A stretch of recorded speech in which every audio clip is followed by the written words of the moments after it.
The signature of every century has been its skyline. The very ancient, the old, the medieval, the modern.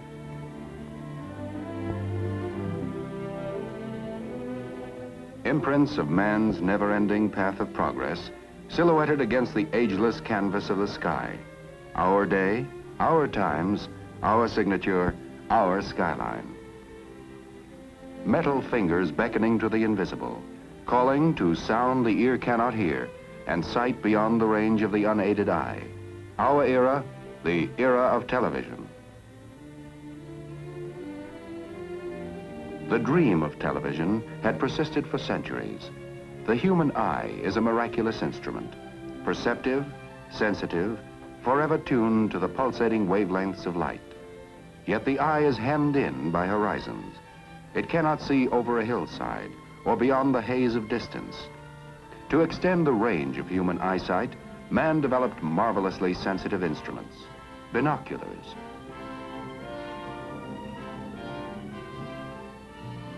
Giant telescopes to probe the furthest span of space.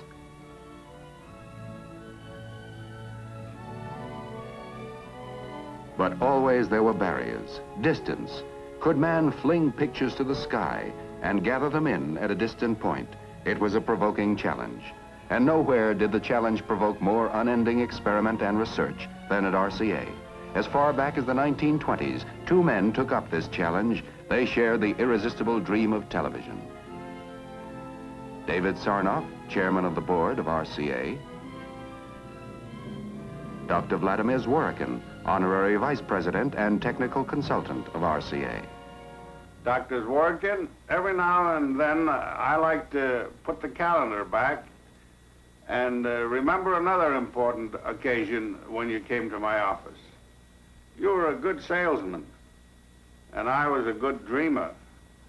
We talked about broadcasting moving images by electronics.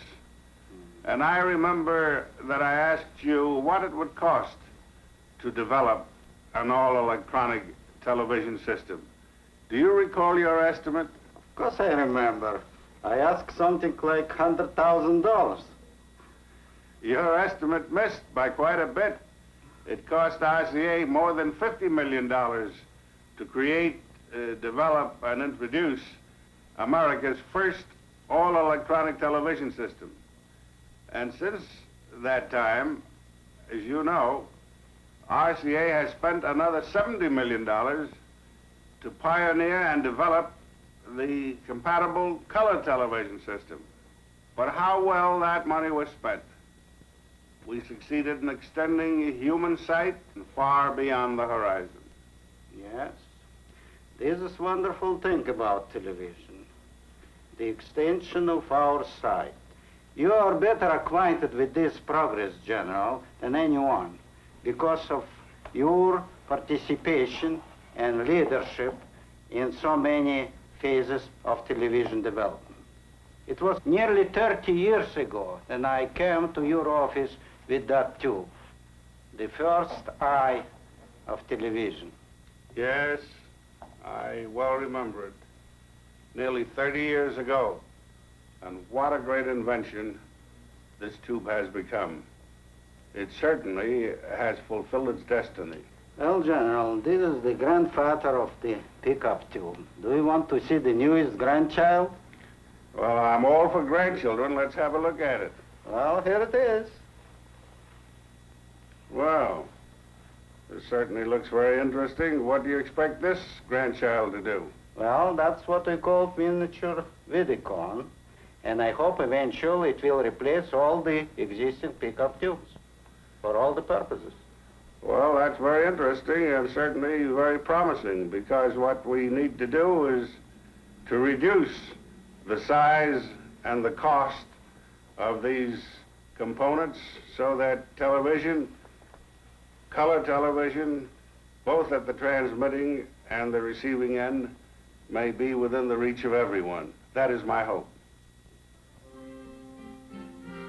The turning point came in 1923 when Dr. Zworykin invented the iconoscope. This tube, after years of further development, became the image orthicon, the electronic eye of the modern television camera.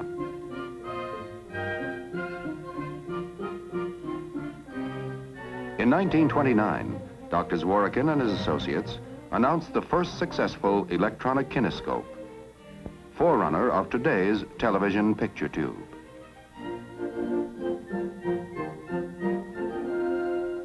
The circuit was complete. All electronic television was achieved. It worked. How? The lens of the television camera acts like the iris of the human eye. It gathers in the light rays and focuses them on a mosaic of light-sensitive material that is built into the picture tube. The light-sensitive material converts the light into electrical impulses, a reaction varying with the strength of the light. The optic nerve of the camera picture tube is the electron beam, controlled by electromagnets. The beam scans the picture, which is on the plate, in rapid sweeping motions from side to side, from top to bottom. When the beam hits the image, it loses varying amounts of electrons and then bounces back to the opposite end of the picture tube, where it is amplified millions of times.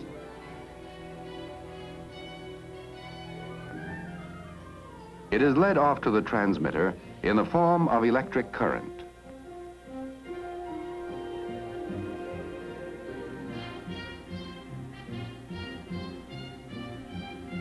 The signals are broadcast as radio impulses into space.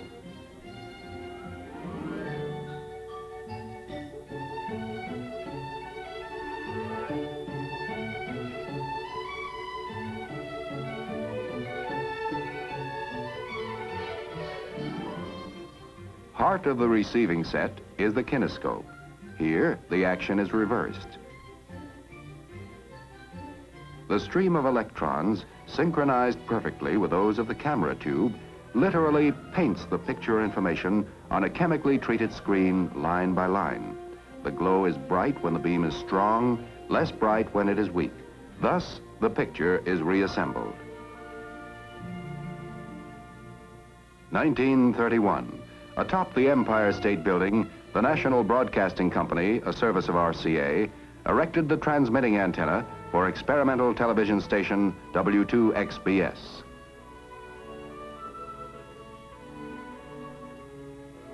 Now, RCA's technicians and scientists tackled the next goal, improvement of picture quality. Hitherto, using a mechanical process, the best that could be transmitted was a crude signal of 60 scanning lines. RCA turned to the new science of electronics, discarded the mechanical spinning disc, and soon doubled, tripled, then tripled again the scanning lines. Now television was really on its way. In 1937, television strode out of the studio with mobile vans developed by RCA and NBC, versatile, self-sustaining. New eyes, new vision for the world.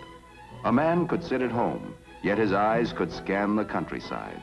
A bright new era dawning, a new dimension in communications. Distance reduced to microwaves. Walls, barriers, mountains erased. Television, the ultimate triumph in man's search for sight beyond the range of the human eye. 1939. Television is ready to make its official public debut. The setting could hardly be more perfect. The New York World's Fair. Its theme, the world of tomorrow. And the world of tomorrow became the world of today. The RCA exhibit building, where on April 29, 1939, David Sarnoff stated, "We have added radio sight to sound." NBC cameras probed, explored, scrutinized.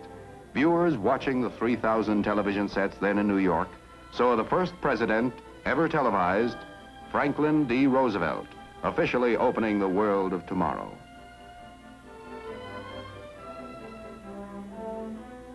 Via television, the viewers toured with the King and Queen of England through Pavilion and Midway. Day by day, television produced new adventures, new vistas, new excitement, new thrills. NBC presented the first baseball game ever televised, August 1939. 1940, the nerve-tingling drama of a national political convention, the first ever televised. Philadelphia and New York were knit together by the electronic miracle of television. Radio relays, pioneered by RCA, and the telephone company coaxial cables, wiped out the horizon as the far limit of telecasting. Still in the trial and error stage, television began studying its own future as a tremendous new medium of entertainment. The first programs were simple, unpretentious, proving grounds for technicians, cameramen, directors, writers, and performers. Slowly, the know-how was gained. Bit by bit, creative imagination began to give form and substance to the new art form called television.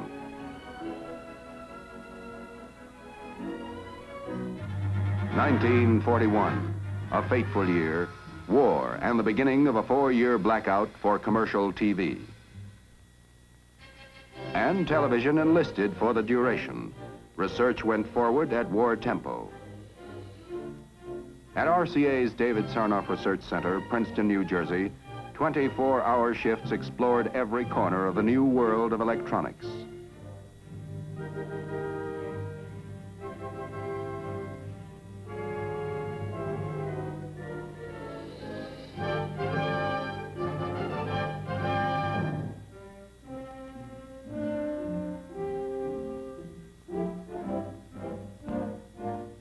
For submarine detection, the sniper scope that made it possible to see a target in darkness. Thus, the progress of perhaps a peacetime decade was compressed into 4 short years. 1945, the war over. After 4 years of unparalleled war effort, denial, sacrifice, the American public hungry for the rewards of peace. And television, with its promise of endless hours of enjoyment, entertainment, was part of the peacetime dream.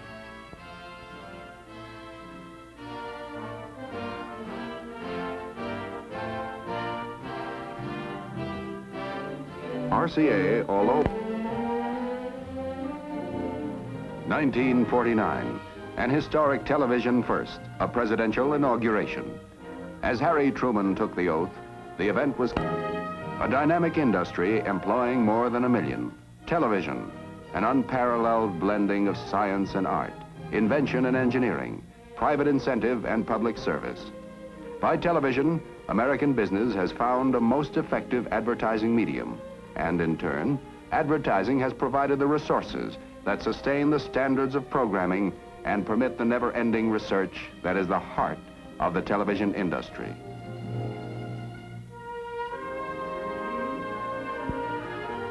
Television servicing alone has become a major industry, employing nearly 100,000 people.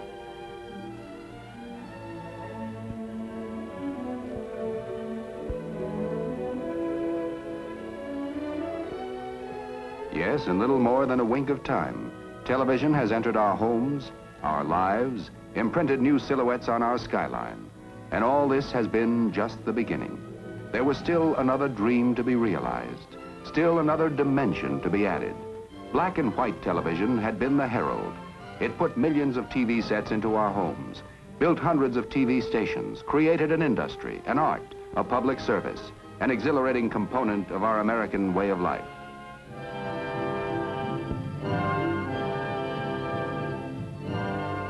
It provided the foundation for the next giant step forward.